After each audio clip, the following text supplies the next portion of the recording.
This is a 24-minute video showing as much as I could without distracting myself from my test paddle of a couple of solo canoes. I stopped at an outfitter in Ely, Minnesota and checked out two different solo canoes, a Northstar Magic and a Northstar Northwind Solo. My goal for this outing was to try out the two boats that a lot of research and conversations led me to. I also brought and tested each boat with several different paddles. I tried to do the same things with each boat as I swapped back and forth comparing them. I will cover my experience and goals, which hopefully help you when deciding which boat to borrow, rent, or purchase. To be clear, I am no expert, and this video is simply meant to be a reference point that hopefully helps answer any questions about solo canoes and specifically these two models.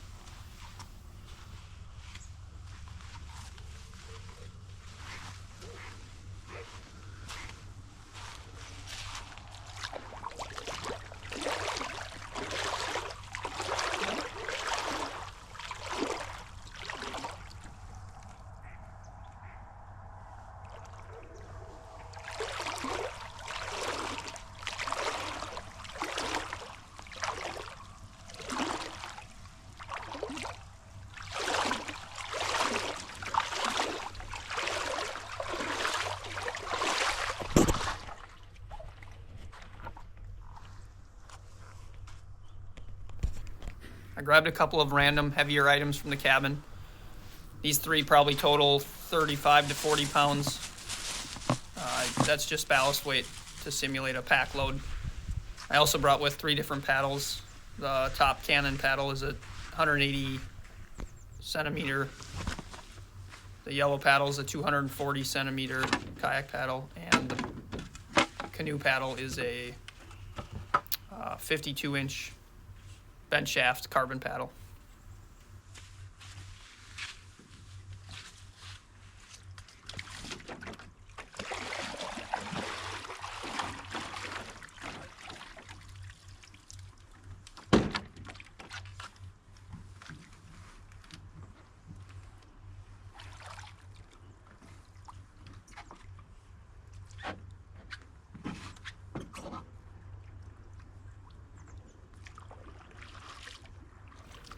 This paddle is way too long, but here I'm just paddling out with each boat, initially testing the primary stability, just getting a feel for the boats. I'd never been in either one of these, so I just wanted to kind of get a little bit of a grasp on what the primary stability felt like in each boat and kind of my comfort level.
Here I'm using the 230 centimeter paddle.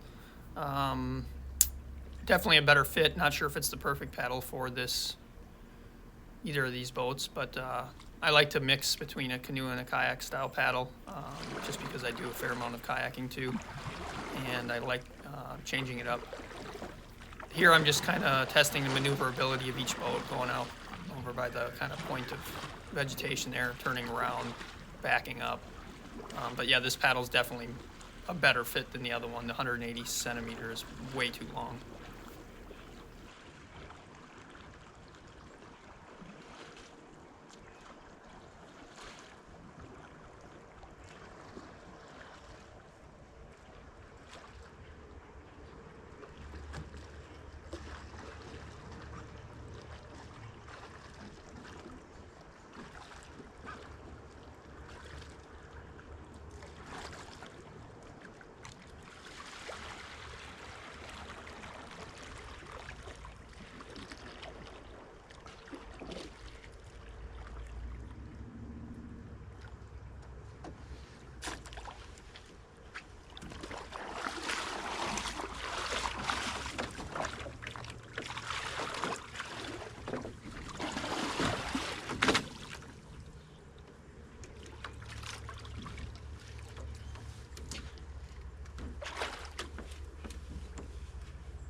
I don't have any actual proper training or real in-depth experience on all the different technical paddling techniques and styles of canoe paddling.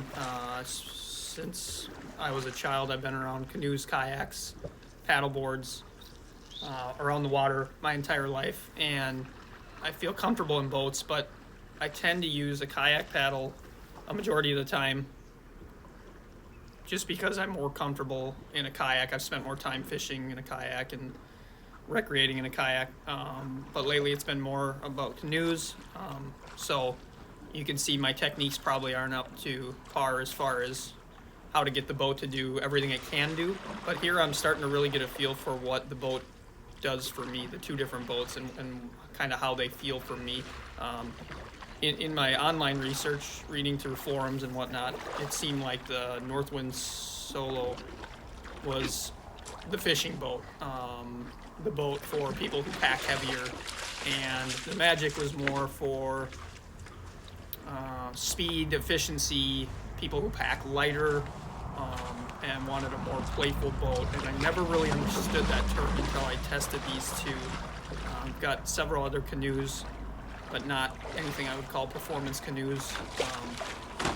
And these two side by side really showed me the difference. I'm sure there's other brands that have boats that compare similarly to these two models, but testing these two side by side really gave me some perspective as far as there's not a lot of difference in the overall dimensions of the boat. As far as the technical specs, I'm not even going to speak to those because I don't understand them, but you could go on their website, and I think what you see here, you could relate to what you're reading there, especially if you understand the technical specifications better than I do. But they are, only an inch in difference as far as overall width, and about a 6-inch difference in overall length. Similar weights as far as if you get similar layups. And then for me, I wanted a boat I could grow into, so I started to really lean towards the Magic during this test paddle.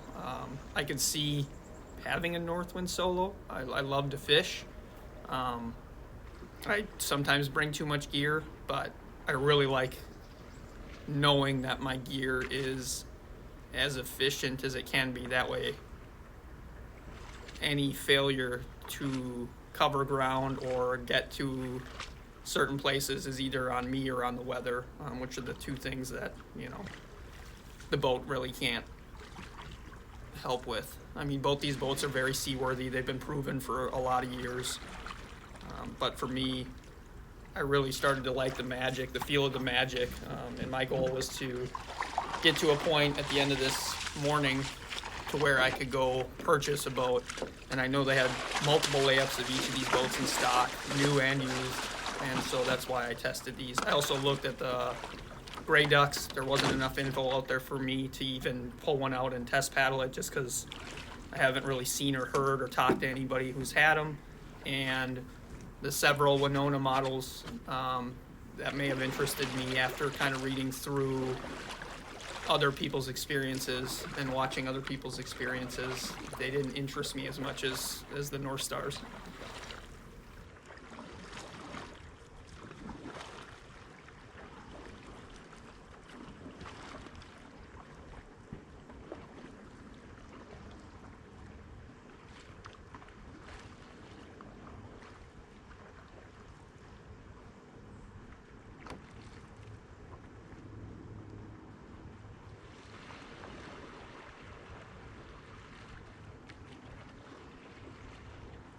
As far as the speed of each hull goes, it definitely felt more efficient in the Magic, but again, I would say take that with a grain of salt. I'm sure it's a more efficient design because it's narrower and longer, but it's all going to come down to how you load a boat, right? Do you pack heavy? Do you pack light? Are you 150 pounds or are you 250 pounds? How do you like to paddle? How efficient of a paddler are you? What type of paddle do you use? So it's not just the boat, it's all the other stuff. And for me, I wanted something that, again, I could grow into, and something that I could start to learn how to become a better paddler. And I also wanted something, I wasn't worried about getting a huge boat because I didn't want to allow myself to overpack. I really get frustrated at the end of a trip when half the stuff I brought with didn't get touched. So I've been working on that too. So it's not just about a specific hull for me or even exactly what I think the boat will or won't do for me. For me, a lot of it comes down to constraints. You certainly could pack more in the Northwind Solo than the Magic. No doubt about that. Look at the specs, look at the boats. You could pack more for sure on one than the other. But for me, it really came down to what do I want to do, and my immediate goals are to experience the boundary waters more with people, within a group of people, and solo by myself. And that's where this purchase came in. Was I really wanted to change from the boat I had before this was a Winona Fusion, and great boat, older boat, used it mainly for fishing around the metro area, North Metro, Twin Cities area of Minnesota, and it was nice to be able to carry in when the boat landings were busy and whatnot, but being 13 feet long and over 30 inches wide, it was just, I could stand up and fly fish in it if I really wanted to. I could bring my 80-pound lab if I wanted to, but for solo tripping, it didn't really interest me for a few reasons. Just the efficiency isn't there, the performance wasn't there. It was safe, it was stable. I did everything I asked of it, but it was time for a change. So that boat was sold, and now that's kind of where you come into this test paddle. So really, it's going to boil down to, for me, it's going to boil down to a Magic, and then just deciding what layup to go with, depending on how I want to use it and how I want to care for it, because that's a whole nother layer of decision making to be done. And again, the outfitter had multiple different layups, so I could go in and look and touch and feel and see what I was kind of getting for a different price point and what the trade-offs were as far as durability, maintenance, stuff like that.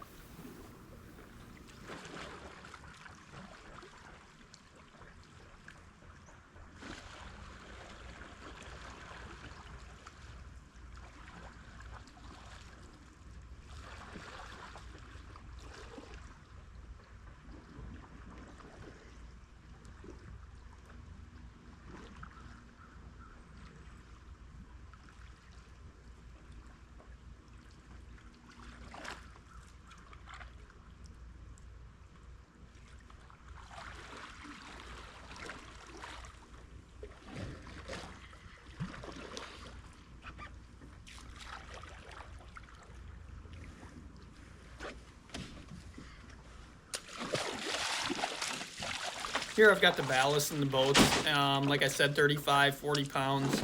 If I had to guess, I didn't weigh everything, but it's noticeable. I don't think on calm water in a bay it's really that big of a deal. I'm about 6 feet tall and about 200 pounds. It didn't really seem to affect the boats much. Helped with primary stability, of course. Any weight would, to a point. And then, but both these boats had great secondary stability. I suppose I should mention that. The primary stability was noticeably better to me in the Northwind Solo. A little bit wider, different specifications, but they were both great. I think you'd have to try to tip either of them. I just think empty, the Magic, is would be a lot easier to tip. I didn't tip it on purpose. But once there was ballast in either of them, I mean, it was really noticeable that the primary stability was better with more weight. Again, on the website, you could look up the actual recommended operating, weights. For me, I probably pack anywhere from 60 to 80 pounds of gear, and I'm working on getting that down closer to 60 more consistently. So I wasn't worried with either of these boats because they could handle that weight plus myself, plus all the paddling gear. Typically, what I like to do is 2 paddles on any real trip. 2 paddles, one for backup. Like I said before, I run one of each, a kayak and a canoe paddle, strapped into the boat, fishing rod strapped into the boat, tackle, day pack strapped into the front of the boat, main pack behind me, and then obviously I can ballast accordingly. I'm slowly adjusting that setup a little bit for my solo setup, but I don't have that dialed in yet, so I won't speak to that. But definitely, both these boats do fine with weight in them, and it helps the primary stability. Testing a boat empty is good, but you're not, unless that's all you're doing is morning trips from your dock and you're running them empty, that's fine, and you're probably not worried about efficiency or speed. But the primary stability is certainly helped by more weight, obviously, and then the weight put in the right places helps with any watercraft, obviously.